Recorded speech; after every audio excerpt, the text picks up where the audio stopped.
இந்த 2 பேரும் ஜூஸ் கடைக்கு வர்றாங்க. அங்க வந்துட்டு எங்களுக்கு 2 ஜூஸ் குடுங்க அப்படின்னு சொல்லி, இந்த வயசான நபர் சரி அப்படின்னு சொல்லிட்டு ஜூஸ் ரெடி பண்றாங்க.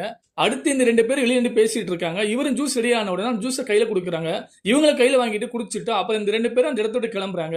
இந்த வயசான நபர், "சார் என்ன பணம் தராம போறீங்க?" அப்படின்னு சொல்லி கேட்க, "பணமா யார்கிட்ட கேட்கிறா? இவ பெரிய டானுடைய மகள் உனக்கு தெரியுமா?" அப்படின்னு சொல்லிட்டு, "அடுத்த தடவை இந்த மாதிரி கேட்டீங்கன்னா அவ்வளவுதான்" அப்படின்னு சொல்லிட்டு கிளம்புறான். இந்த பெரியவர் என்ன பண்ணுன்னு தெரியாம முழிச்சிட்டு இருக்காரு.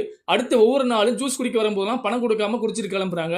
இவளுடைய ஃப்ரெண்டும் ஜூஸ் குடிச்சிட்டு பணம் கொடுக்காம கிளம்புறாங்க. இவ டானுடைய மக அப்படின்னு சொல்லி வச்சிருக்காங்க. அடுத்த நாள் இந்த பெரியவர் யார்கிட்ட பழம் வாங்கினாங்களோ அவங்க கிட்ட போறாங்க.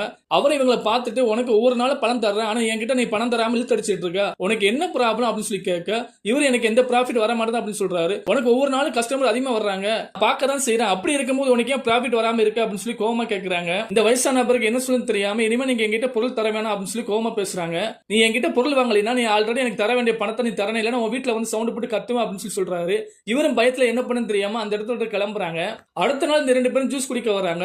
"எங்களுக்கு 2 ஜூஸ் கொடுங்க" அப்படின்னு சொல்லி இந்த 2 பேரும் சொல்ல, இந்த வயசான நபர் சொல்றாங்க, "நீங்க ஆல்ரெடி தர வேண்டிய ஜூஸுக்கு 3000 ரூபாய் பெண்டிங் இருக்கு சார், நீங்க முதல்ல அந்த பணத்தை கொடுங்க" அப்படின்னு சொல்லி, "நீ யார்கிட்ட பணம் கேட்கற?" அப்படின்னு சொல்லி அந்த வயசான நபரை பிடிச்சி கணத்துல அடி அடிக்கிறான். "இனிமே இப்படி எல்லாம் கேட்டீங்கன்னா உனக்கு அவ்வளவுதான் மரியாதை, இவ யாருடைய மகன் உனக்கு தெரியதானே செய்யும்" அப்படின்னு சொல்ல, இந்த வயசான நபர் அவங்களுக்கு என்ன சொல்லணும்னு தெரியாம என்ன செய்யறாங்கன்னா ஜூஸ் போட்டு கொடுக்குறாங்க. இவங்க குடிச்சிட்டு கிளம்புறாங்க.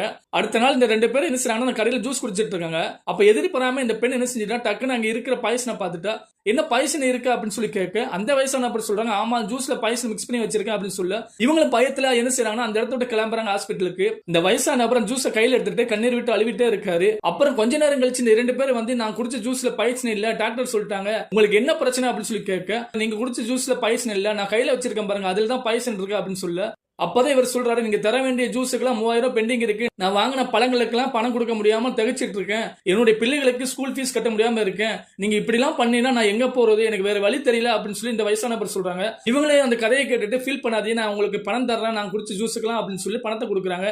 "இனிமே இந்த மாதிரி நான் தவறுகள் பண்ண மாட்டேன், மன்னிச்சுக்கிறேங்க" அப்படின்னு சொல்லி மன்னிப்பு கேட்டு அந்த இடத்த விட்டு கிளம்புறாங்க.